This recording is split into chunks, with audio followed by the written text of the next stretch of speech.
work too, really. I mean, in a way, like the training for it. I guess it could come natural, but it seems like the movement and the broad sort of nature of opening your heart in that way, and choosing your face. That always fascinated me. Well, there's that. Well, if we're going to talk about clowns, I know a lot about it. Okay.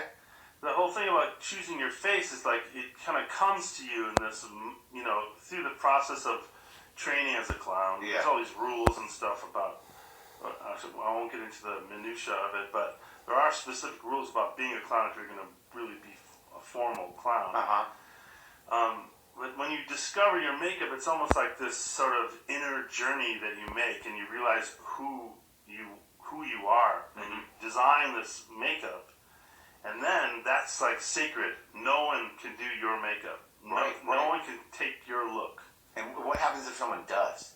It's like it's a clown shonda. It's a shonda, and you have to live with that. And there's some interesting, famous instances of that. Yeah. So if you become like a well-known clown, you make it into the Clown Museum or the Clown Hall of Fame. I think it's in St. Louis. They put your makeup, your picture of your makeup on an egg, on a hollow egg, and then it's housed in the museum. And then that's forever. No one can do your makeup. Wow. So one of my favorite clowns is Emmett Kelly. Sure.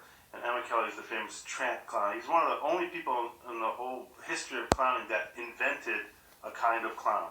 The tramp. Yeah, the tramp. And the time he did it, he was actually a trapeze artist who got injured. Yeah. And he was kind of a sometime illustrator. He'd do like drawing and stuff for money. He's like the famous clown, one of the big ones. Yeah. Emmett Kelly. Yeah. He looks all sad. He was silent. He never spoke. And he was always depressed. His character was called Weary Willie. And so he was a trapeze artist in the circus, and he got injured, and he couldn't continue on the trapeze. And they were like, "Well, kid, see you later." And he's like, "Please, please don't send me home. Please, I'll do anything." They're like, "Well, I think we need a clown. You want to be a clown? Like, do you have a character?" "Oh, of course I do." And he didn't have a character. He had just been drawing this bum kind of character called Weary Willie. And he said, "I'll just be Willie."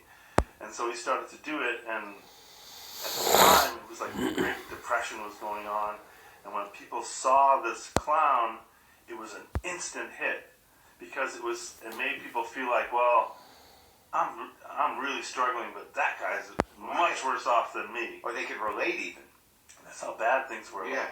Someone he had like a clothespin for a tie bar and all these great little details of his costume.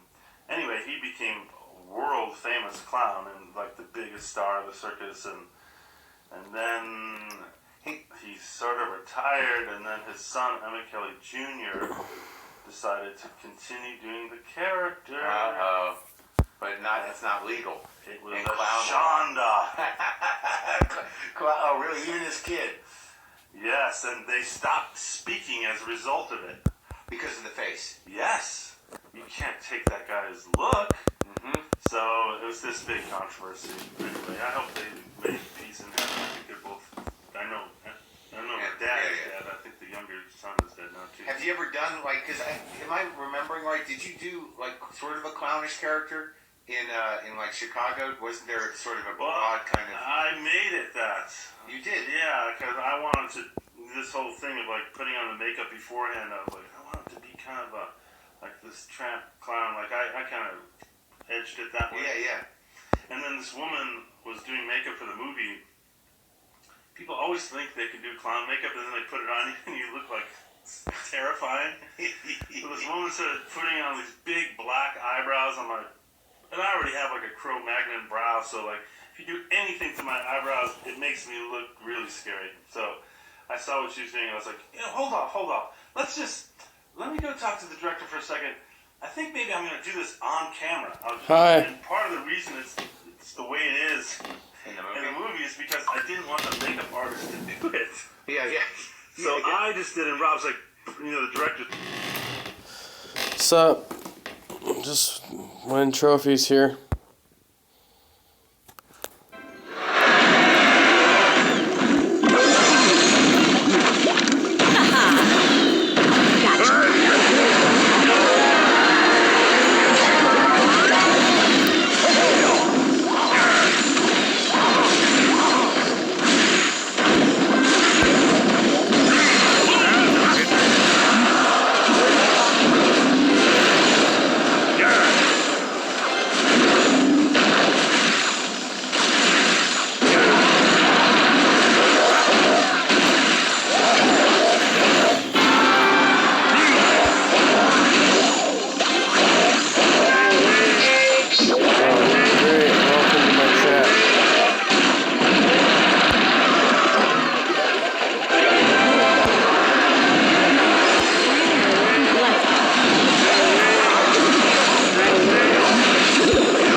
Okay, I go. Goodbye. Thank you. Subscribe to me. Bye. I'll be back later. Adios. See you later. Subscribe. Thanks.